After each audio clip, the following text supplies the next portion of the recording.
Días, mi gente. Hola, hola. Ay, gracias. Buenos días. Gracias. Beloveds, you are a gift. And I'm so glad that you chose to be here today, whether you are with us in person, online in the present, or catching up with us later. I want you to know that love is the spirit of all souls. And in this moment of our shared journey, may you feel witnessed and honored wherever you are on that journey. And may you remember that whether you are here for the first time or the thousandth, whomever you are, whomever you love, whatever your ability, gender, beliefs, political affiliation, or documentation status, you are welcome here. And you're never alone. I invite you now to please rise in body or spirit to greet your neighbors, maybe introduce yourself with your name and your pronouns, and especially greet our new or returning members. We'll come back to the sound of music.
Good morning, and welcome to all who are with us in the moment and those who will be catching us later on. I'm John Murphy. My pronouns are he, him, and I will be serving as the worship associate for today's service. Together with Gabe Perrieri, music director, pronouns he, him, Nancy Olson, acting director of faith formation, and Reverend Katie, our senior minister, whose pronouns are she, Aya. We are your worship team on the chancel today. If you're visiting this morning, we are glad that you are here with us. People of all ages are joyfully welcomed in the service, but nursery care is available if that option works best for you. I invite everyone present to complete a connection card. I'm sorry, I didn't bring one up with me. Would someone hold up a connection card? Yes, there, ends of your pew. Thank you. This card, if you fill it out, will help us best to know how to stay connected, support you on your life's journey. And our caring team is an extension of the ministry team and is here to support you. You can reach them by writing a note on the connection card or by calling 317-210-0121 and leaving a message, or by email at pastoralcare, all lowercase, all together, at allsoulsnd.org. Our Soul Matters theme this month is Heritage, and I invite you to use the link provided in our weekly publication, In the Know, to get the packet so you can be engaged with the materials at home, here at All Souls, or in person. Thank you, John. We are a mid-sized and mighty congregation. You know, I don't know if you know this about me, but I've done church consulting and church growth consulting work, and I've helped congregations double in size. And something happened here at All Souls yesterday that was the very best experience for me as a minister and someone witnessing the joy and the spirit of this community embrace its aliveness. We had Fall Fest. And I want to thank some folks here. I want to thank Amanda Giorgiani, Susie Offen, Kathy Tanner, Ollie Howe, Bonnie Kenyon, Betty Lynch, and the 30 staff and volunteers who served at this incredible, joyful, welcoming event. So please, if you were a planner, if you were a staff or a volunteer, staff member or volunteer involved in this event, can you please rise so we may thank you? Thank you.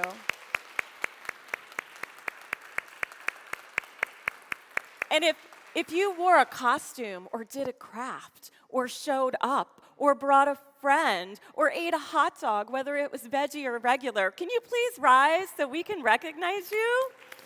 Maybe you played some music or you worked on sound. Thank you. So math people, you'll get this. When you think of 30 people in a membership of just around 208, that's easily more than 10% of the congregational membership that worked together to create an event that welcomed people from the neighborhood, and it was just, it was joyful and wonderful. There was something for everyone at all ability levels. It was so radically inclusive. I am like over the moon and just so proud of you beautiful people. Thank you for creating something wonderful. And I've already heard whispers of how great next year is going to be. So congratulations, everyone. That was glorious.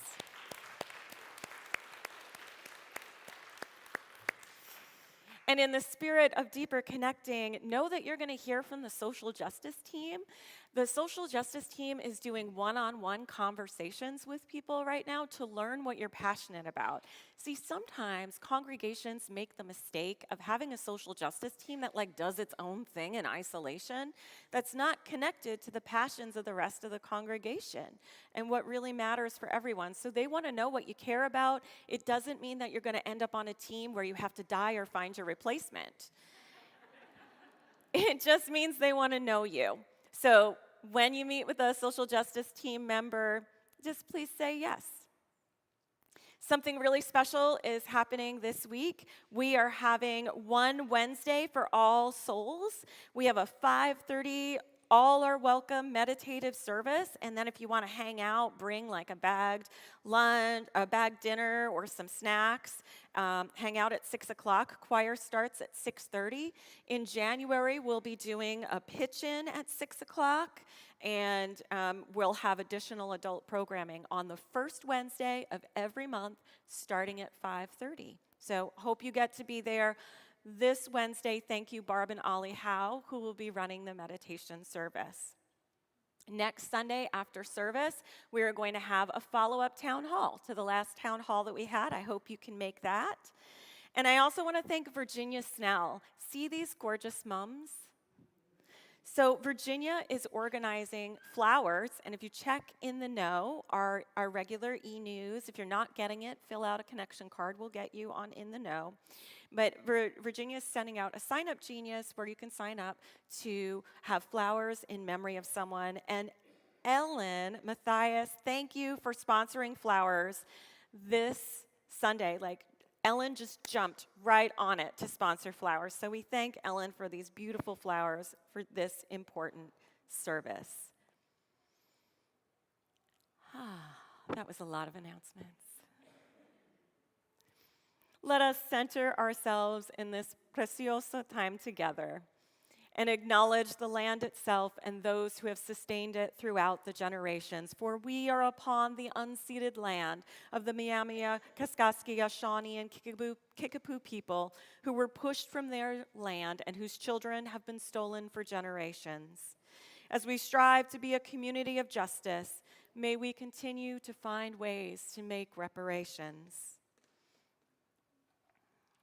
Annalise Kinslow is going to join me in sharing these words in English and Spanish by the Reverend Tania Marquez. If you can't keep up with the Spanish, don't worry. Simply breathe and be with it because the words are also being presented in English.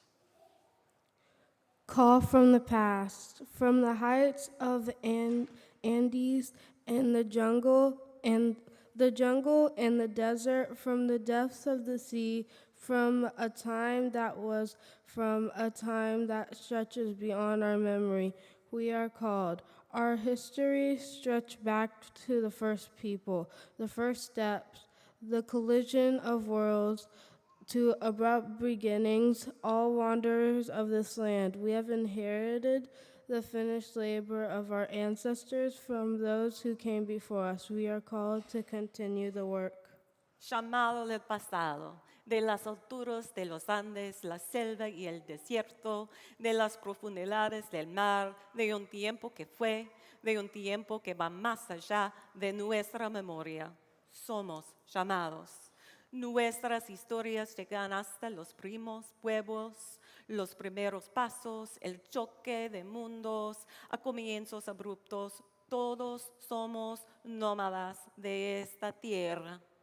Hemos heredado el trabajo inconcluso de nuestros antepasados, de los vinieron antes que nosotros. Somos llamados a continuar la labor. Llamado del presente. Las voces de nuestra gente nos llaman ahora. El mundo alberga sus alegrías y tristezas.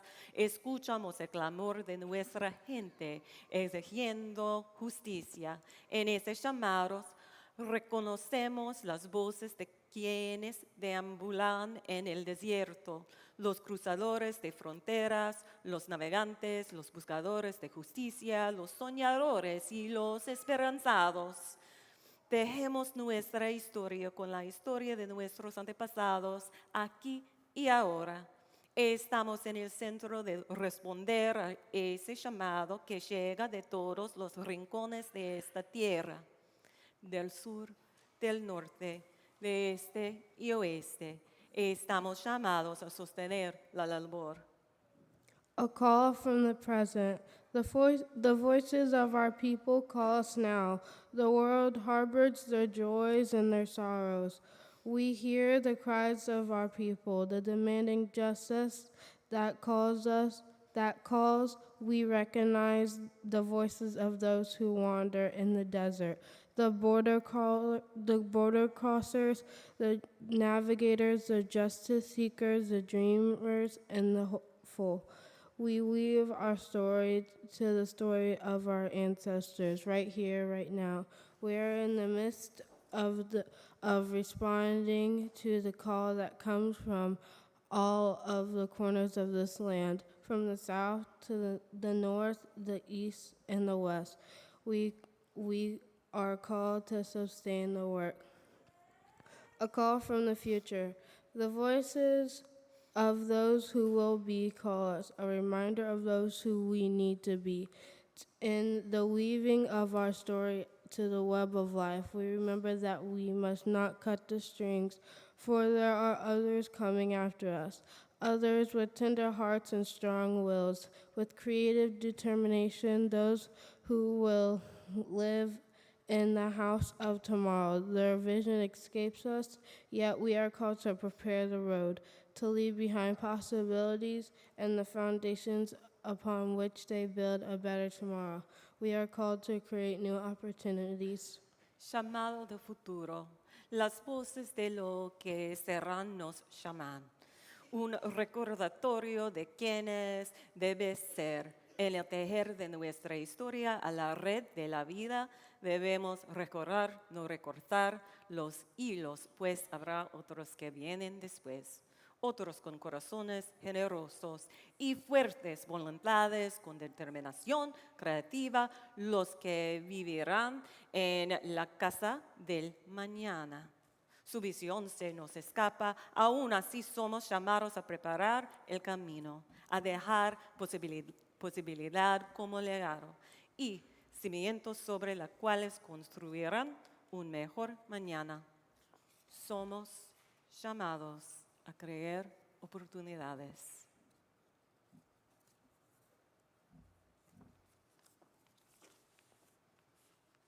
Annalise is going to light our chalice. Thank you.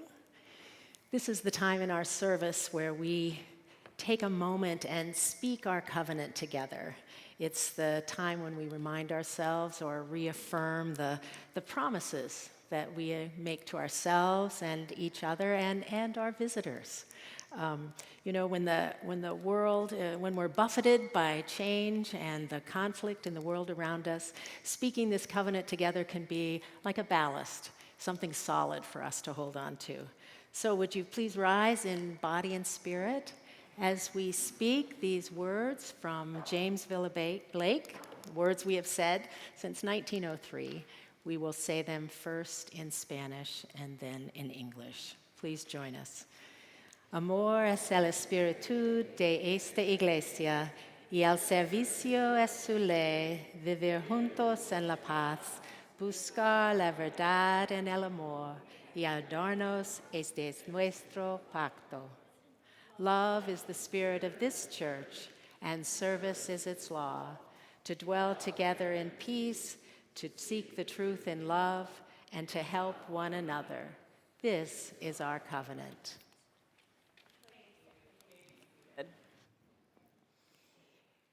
So this month, we're talking about heritage and the things that we inherit. Now, most of us don't inherit millions and billions of dollars, but something that all of us inherit is culture, is systems. And sometimes we inherit systems that are welcoming, and other times we inherit systems that are really unwelcoming. When I was in Cali, Colombia with 17 All Souls folks last year, there were 17 of us total, we were doing a Spanish language and cultural immersion. And one day I was walking around looking for a cafe because there were tons of cafes near where the hotel was. And I saw this really colorful space, and there were a bunch of people having a really great time, so I went to walk in and realized it was somebody's home. And they totally would have fed me. We had the best conversation and so many laughs. And some of my family, that is our culture. It's this radically welcoming and inclusive culture of there's always another seat at the table. Come on in. If the door's open, we'll make more. So part of me grew up in that welcoming culture. And also, there was unwelcoming that I learned from my family culture because being a multicultural, multiracial, I was sometimes maybe not enough of something and too much of something else, and that was always shifting under my feet. So I also learned unwelcoming systems in my family culture. And I bet everyone here did too. Maybe you can think of something. Can someone share with me, what's something that you might have learned growing up that was unwelcoming?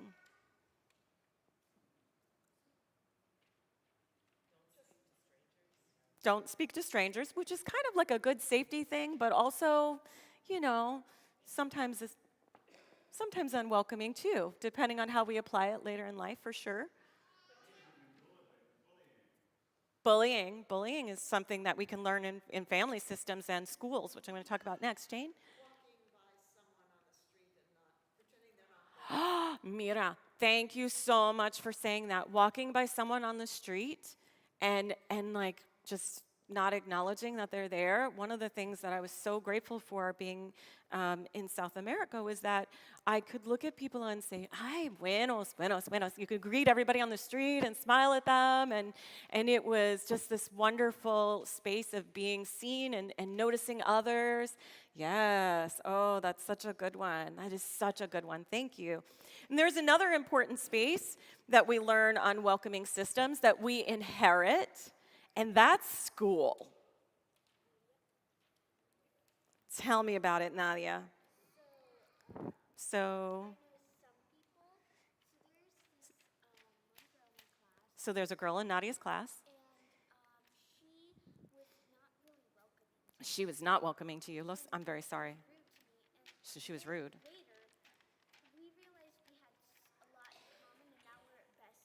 Ah, now they're besties. Yep. That's right. Some people just aren't welcoming at first. So sometimes we have to be in covenantal relationship. We need to talk about it when I bet you said something about like, ouch, what you said hurt me. You did. Yeah, see? Nadia understands covenant. Sometimes you have to say, hey, ouch, that really hurt. And we need to teach each other how to be more welcoming. That's great. And other places in school where sometimes there's welcoming and unwelcoming spaces, like, I don't know about you, but I've never been cool. I just have never been cool. So I never sat at the cool kids table, right? But sometimes we learn hierarchy in elementary school. You learn who's cool by what shoes they have, what lunch they have. Like all these systems and hierarchies are taught to us in the school system. Nadia, lay it on me.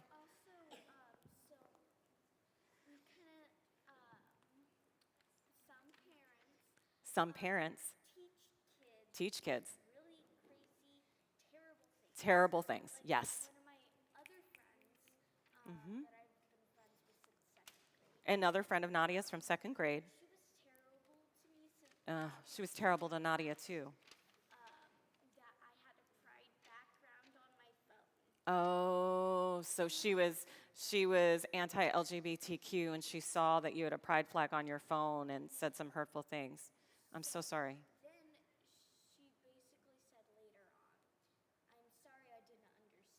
Oh, she apologized later. Okay, this kid's got it going on.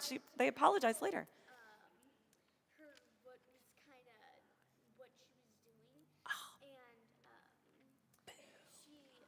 Nadia told her what she was doing and did some education. Nice. Oh. And she was having a bad day. That person was having a bad day too. I'm sorry, I don't know their gender, but they were having a bad day too, and you were able to talk it out. Nicely done. Ada, lay it on me.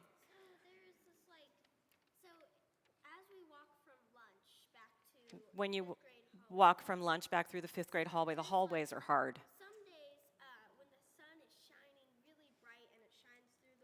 Okay, so it's very sunny and the sun shines through there. Okay. And it shines through the windows, and it does something really cool where it makes like this beautiful rainbow. Oh, let me tell them real fast. So that when the sun shines through the windows in the hallway in 5th grade, it creates a gorgeous rainbow. So, Go ahead. no, as we're going to the 5th grade, As you're going to the 5th grade hallway, okay? it makes this rainbow. But like the thing is, the kids have been like slapping the rainbow because they think that it's like horrible because they're like People have been slapping the rainbow because like they think it's LGBTQ. because they think it's so they're being anti-LGBTQ Rainbow. They just slap. and they slap it. That is violent and hurtful. At one time I kissed the rainbow. You kiss the rainbow. Yes. Thank you. And I'm sorry that you're having to fight that fight. So one of the things that we can do here is, you got, see all these people? We're here to support you. And sometimes we can't be in school with you. But we're always with you and someone to talk to because you're fighting the good fight and doing a lot of advocacy, and that's something that's really hard to do. And something that we're responsible for here is, I've got to get you all into your classrooms, but something that we're responsible for here is thinking about how we can be inclusive in our spaces. How can we be more inclusive in our church? How can we be more inclusive in our small groups at worship and events? Do we say hi to people? Do we wear our name tags? Do we remember to use correct pronouns so we don't misgender someone? Do we take time to listen to each other, listen to these painful stories and these celebrations that are happening at school? And I bet all of us experience different things out in the world, and part of being welcoming and strengthening community is talking to each other about these things and also calling each other back into covenant. Now, we are going to sing our children out to their classrooms for the first time in a long time. And we are going to bless them with a song this congregation knows pretty well. So if you haven't sung this song before, don't worry, just match pitch from somebody else in the congregation. It is hymn number 413 in the gray hymnal. Please rise in body or spirit as we bless our children and send them on their way with Go Now in Peace. Hymn number 413. Thank you all for sharing so much and enjoy class today.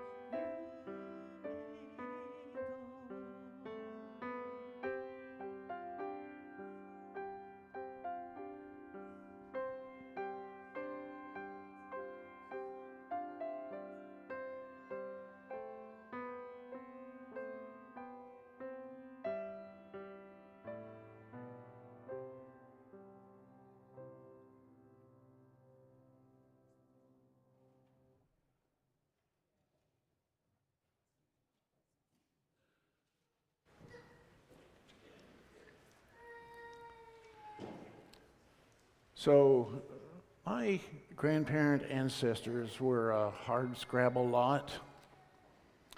In the early 1900s, they each respectively pulled up roots in Kentucky and Missouri, settled in the harsh environment of western Oklahoma to try to eke out a living.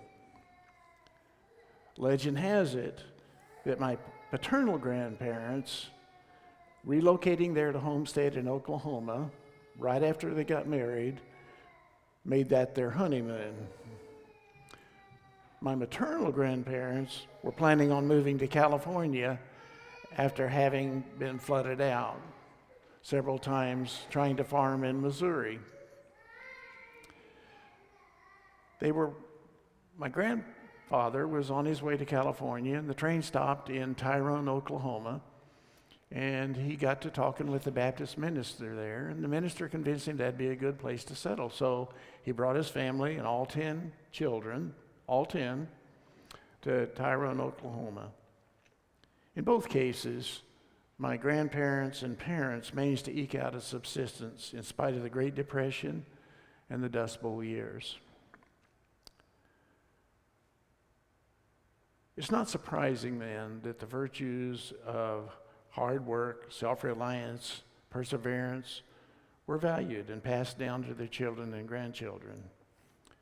I believe these virtues have been helpful to me in my life, and I'm grateful to my family for that legacy.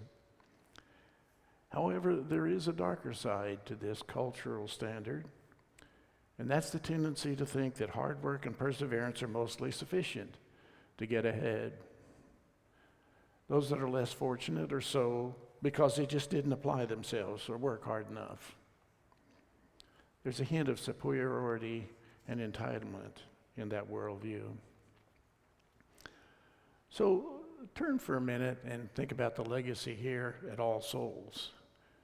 A couple of weeks ago, Nancy Olson talked about things that All Souls forebears have bequeathed us. She mentioned this building and property, interfaith connection and relationships in the community, history and connections with other progressives and liberal cause organizations, a legacy of adapting to changes, and a legacy of a particular way of being and serving in the world. But, she continued, we have inherited some ways that have been not so great. We inherited some history of isolation that has perhaps kept us in more of a liberal bubble than we thought. We've also inherited a wider culture the congregation has been a part of, a culture that has not been so inclusive or welcoming or loving. Nancy concludes as the legacy left us, just like the legacy my family left me, is a whole legacy. All the wonderful good things, as well as the harsh and difficult things. So, what will be our soul's legacy? Imagine with me for a moment that we've been time transported 50 years from now to the year 2073. Would we find a thriving Unitarian Universalist community still housed here? Might we perhaps see a congregant on this chancel giving a member reflection, talking about how the effects of those members long ago, us, kept this congregation alive and relevant?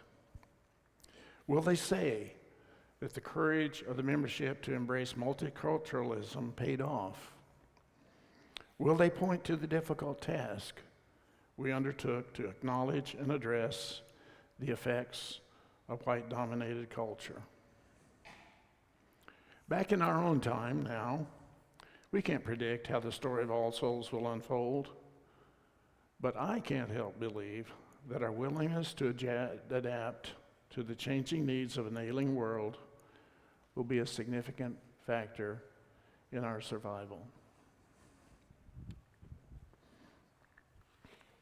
Thank you so much, John.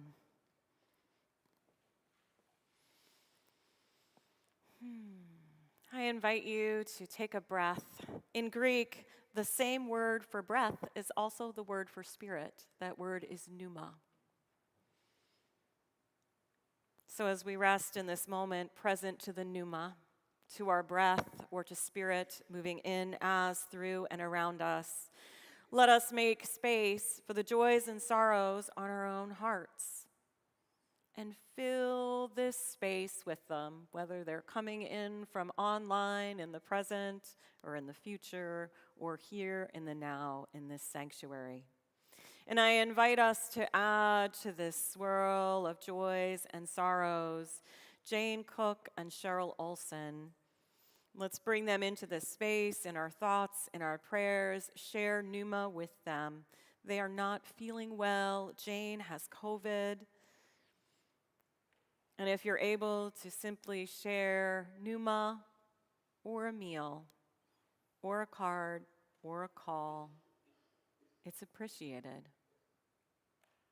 We bring into this space Judy Rall, who fell a couple of weeks ago and is still recovering, in need of thoughts, prayers, contact.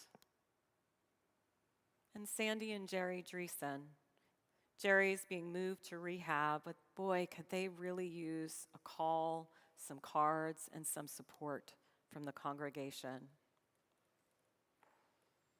Let us also bring into this space all those who are impacted by the mass shooting in Maine this week.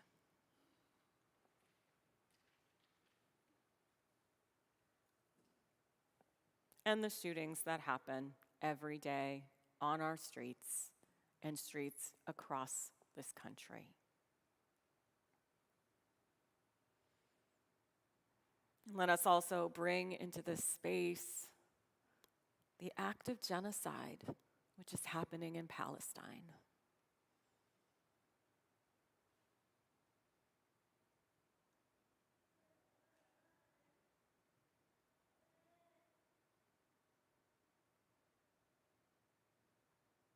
Our hearts may be heavy, but we are not alone in our suffering. And when we grieve together, we can gather power, focus our love, and create change in relationship with those most impacted by the sorrows of this world. I invite you to please rise in body or spirit as we sing of our joys and sing of our sorrows with hymn number 1023, Fuente de Amor, Spirit of Life. And I believe that we also have those words in our order of celebration. We have the Spanish in the order of celebration. Spanish first, please. Thank you so much.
Thank you. You may be seated. It's that time of year for many of us when the veil between the world is thin. When we have the ability to commune with those we've lost and who have left this mortal coil more easily, more simply. Now, oftentimes you'll hear me quote Aaron Freeman at memorials. So science-y folks, this is for you.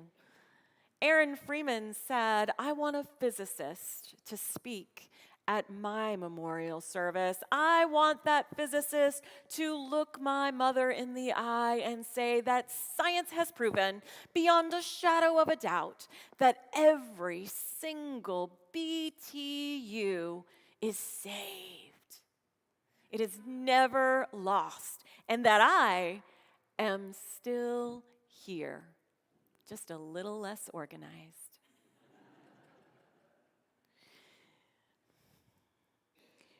We are a big tent for people with many beliefs. So as we enter this time of ritual and remembrance, I invite you to engage in a way that is comfortable for you. Some of you have already added images of your beloveds to our ancestors' altar. We have some leaves here if you would like to set a leaf to remember someone you love, or perhaps grab a puzzle piece to remember that a piece of you is still there somewhere, just slightly less organized.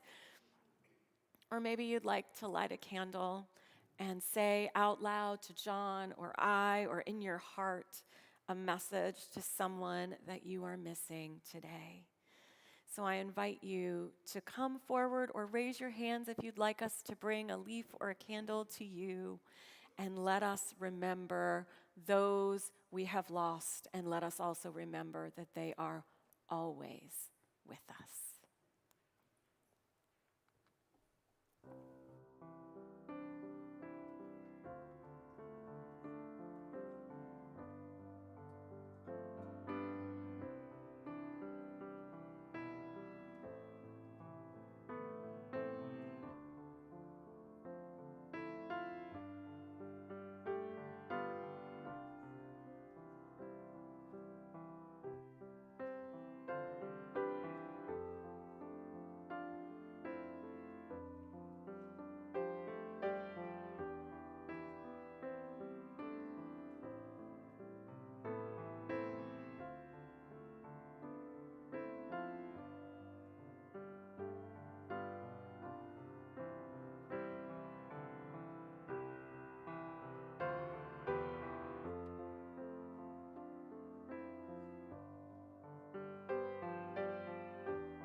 We remember those who've gone before, who remain with us. And I encourage you throughout the day, the week, or the month to look for signs that they're still with us. Maybe it's in the tilt of a head of a family member. Maybe it's in that robin or that cardinal that shows up, or a song that plays on the radio, or something else. But in our lives, we remember them. In the beating of our hearts, we remember them, and they live. Amen, and blessed be.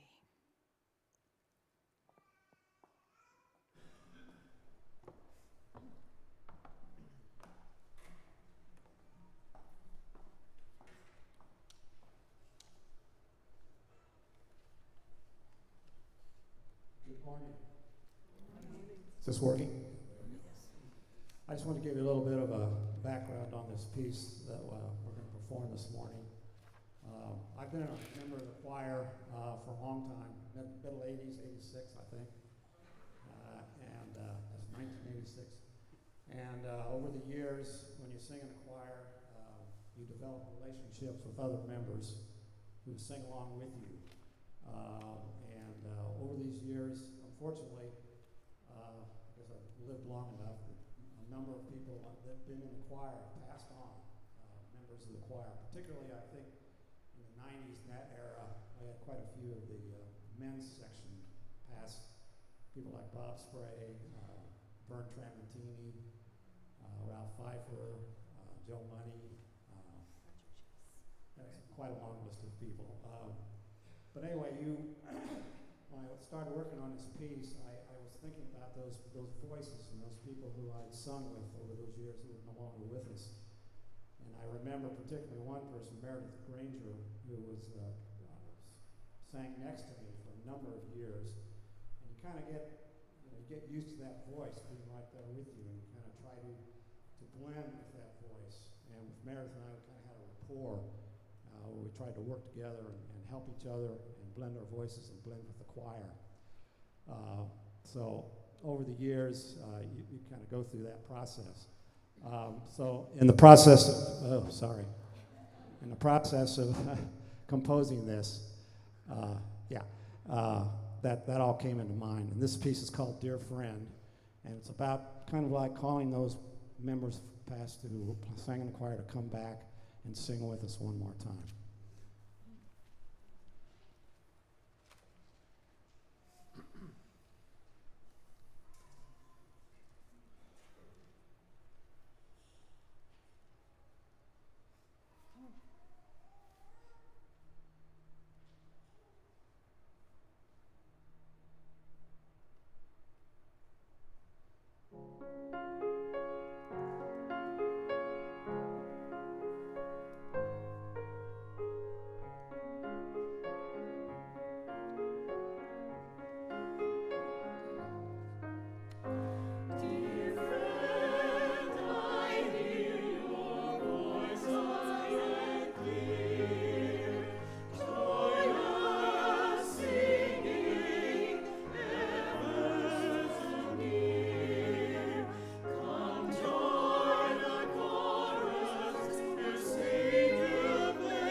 Oh my goodness. Thank you all so much for that beautiful gift.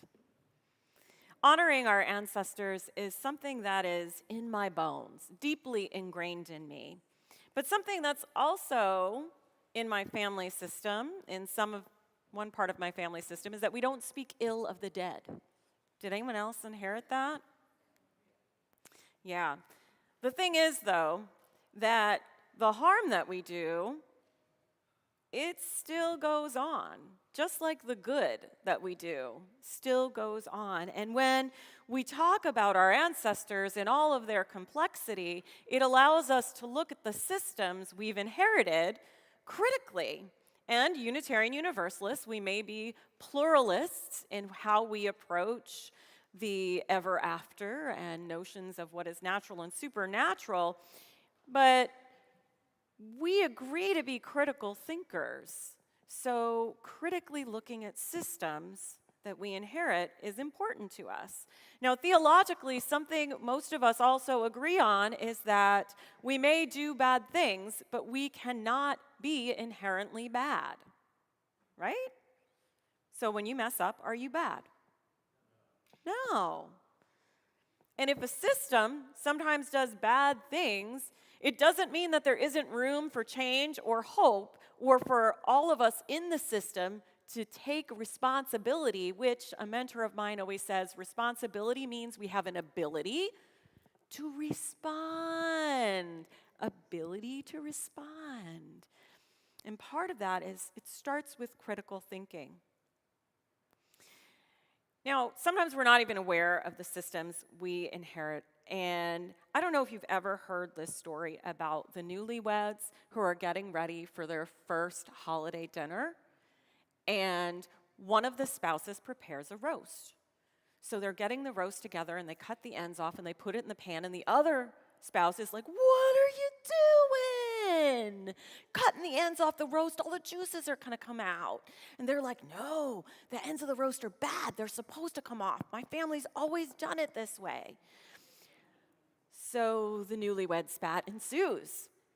Well, the newlywed who cut the edges off the roast called their mother, and the mother's like, "Well, you have to cut the edges off the roast because otherwise the roast is going to be bad." Well, and then she's so they're all arguing together, right? Everybody's on speakerphone.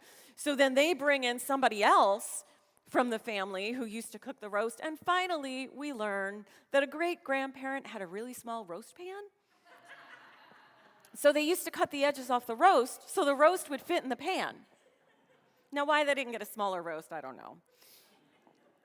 Sometimes we inherit things and we do them and we don't know why. And it's important for us to think about this in our family systems, but also in a congregation to learn about the congregation that we're a part of. And I'm going to share some difficult history in this congregation that's important for all of us to be able to look at critically. Now, I'm going to be talking about some tough stuff, but before I do that, let's remember that love is the spirit of this congregation, and something that I know to be true is that the folks here always want to do the right thing. That is one of the things that I love about you all. It is something that people who have known this congregation for decades told me when I was researching you. And it was like you paid them. Seriously, it was like you paid them because they kept saying, "Oh, All Souls, they're so sweet. They will always do the right thing. They may not know what it is, but if you show them what the right thing is or you tell them, they will do it no matter how hard it is." So we're going to talk about hard things because we do hard things well here with love. So this congregation has had some hard times, and because of that, some systems developed. Now, there's been abuse of power in this congregation by colleagues of mine. Now, in some cases, that was financial misconduct or abandonment or sexual misconduct.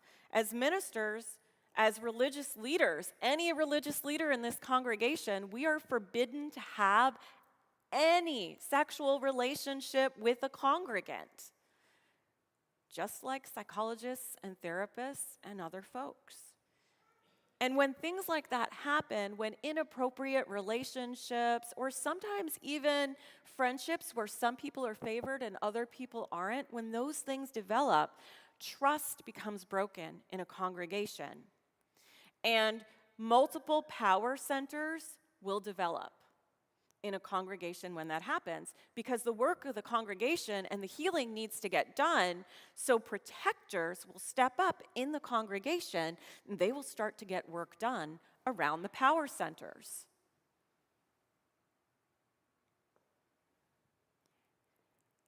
And that leads to the church continuing, but also sometimes being really dysfunctional, because you can get a good minister in, you can get great staff in, you can have a fantastic board of trustees. But if those other power systems still exist, you have an unwelcoming system for growth. Does anyone remember the 4 Bobs? Maybe you do, maybe you don't. If you don't, it's okay. At one point, there was like 5 Bobs. This congregation unequivocally would not exist without the Bobs. They gave their time, they gave their talent, they gave their treasure, and they gave it tirelessly. Did I get anything wrong? Can we please celebrate incredible human beings and their family for keeping this congregation going? Thank you. And I want to celebrate all of the leaders who kept this congregation going too. Thank you. You did hard things, and you're still doing them. Now, the Bobs were great, but the thing is, nothing got done here without the Bobs.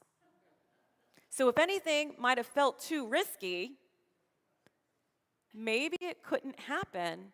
And were they trying to do harm? No, because you wouldn't find anyone more invested in this congregation, right, than the leaders of the time. They were trying to be protectors of the love that is the spirit of this congregation. And sometimes we have to learn to trust again. And the only way that we can grow is to learn to build trusting relationships within the congregation across all levels. And we do that through transparency. But there's other ways we do that too. When we start to break down the walls of mistrust, and some of you might remember Rev Gretchen. She did a lot of good work with the congregation, right? Folks who were here then, you all worked really hard with Reverend Gretchen. But I will tell you that I noticed the signs of multiple power structures in this congregation very quickly. Very quickly. I noticed that it's not always clear who's in charge of what, how things get done, and who's responsible or accountable.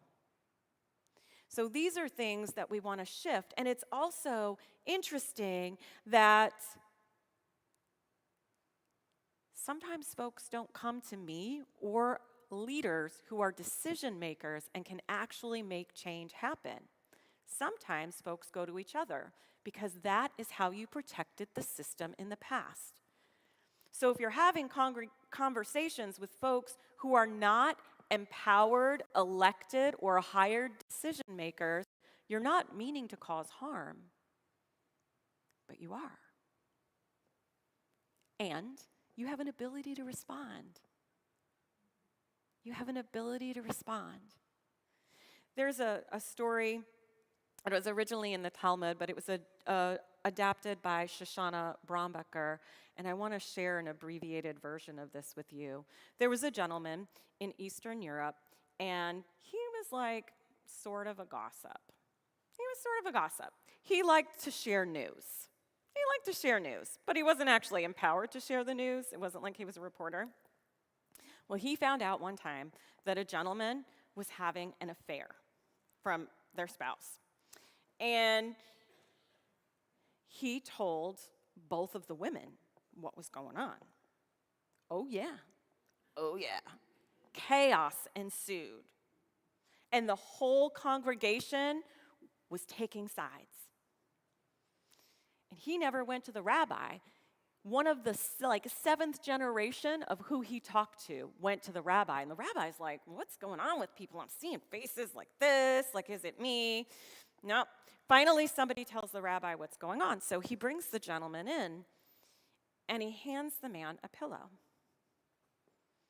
And he says, do you understand what you've done? And I was looking at this pillow like, what's going on? And he says, the stories you've told, they've created harm. And he says, I didn't mean to cause harm. I mean, it was the truth, and I wanted to handle the truth. And so the rabbi's trying to explain to him that there's a different way to tell the truth, to bring people into right relationship. And really what this gentleman did was get into unhealthy triangles with other people in the sharing of this news. And the man says, well, what can I do?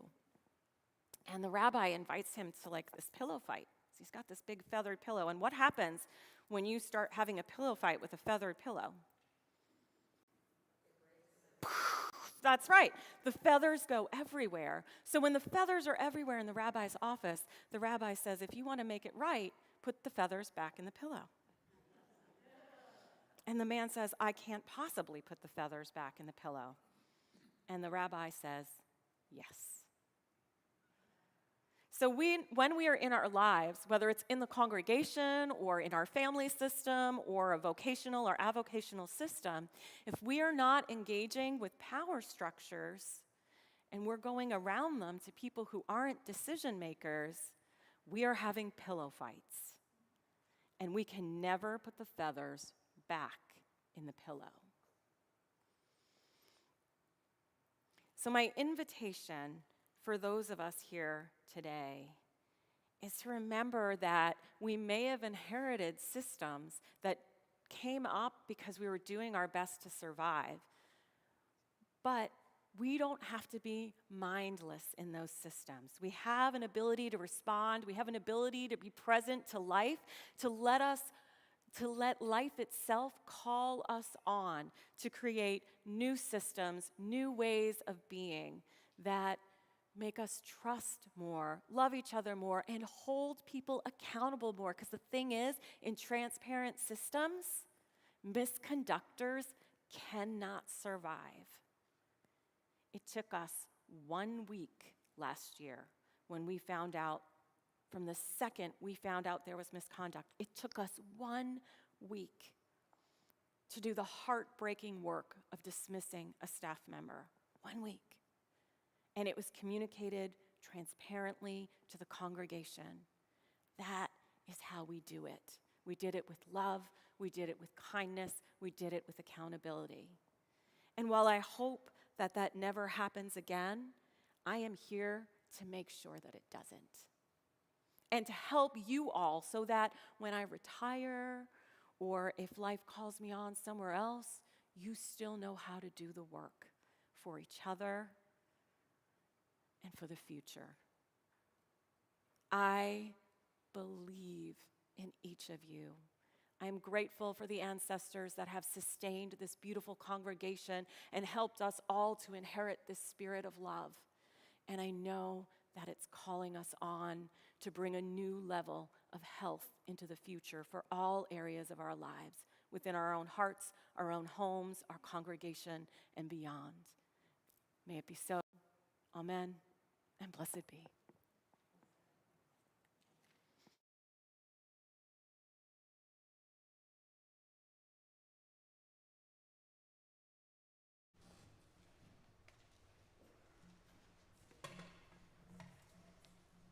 We all have this great music. You can rise in body or spirit as we sing Life Calls Us On. And then we will hold the offering, and it'll be a very quick offering. I'm mindful that we are over time. I'm happy to call.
Thank you. You may be seated. Each week we gather together to align our values with our giving. Today's recipient of our Share the Plate is once again NAMI, the National Alliance on Mental Illness. I invite you to please give generously. Today's offering will now be gratefully received. Thank you.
Life is calling us on.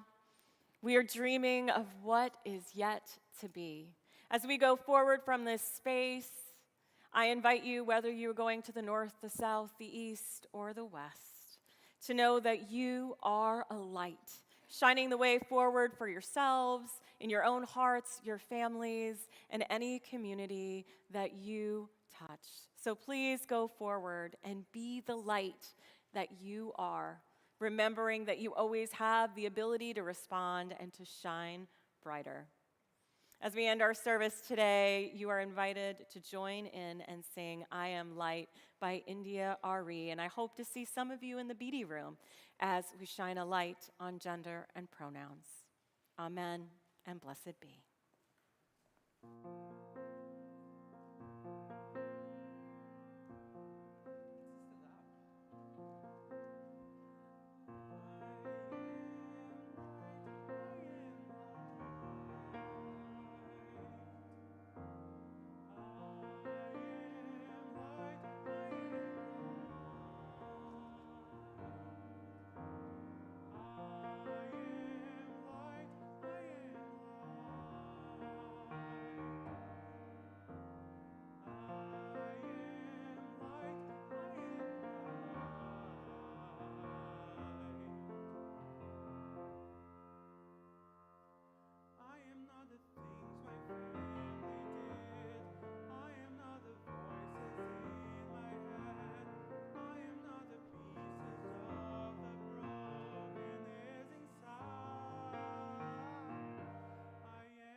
Mistakes that I have made, or any of the things that caused me pain.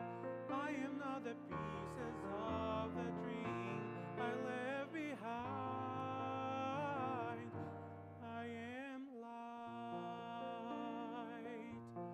I am light. I am light.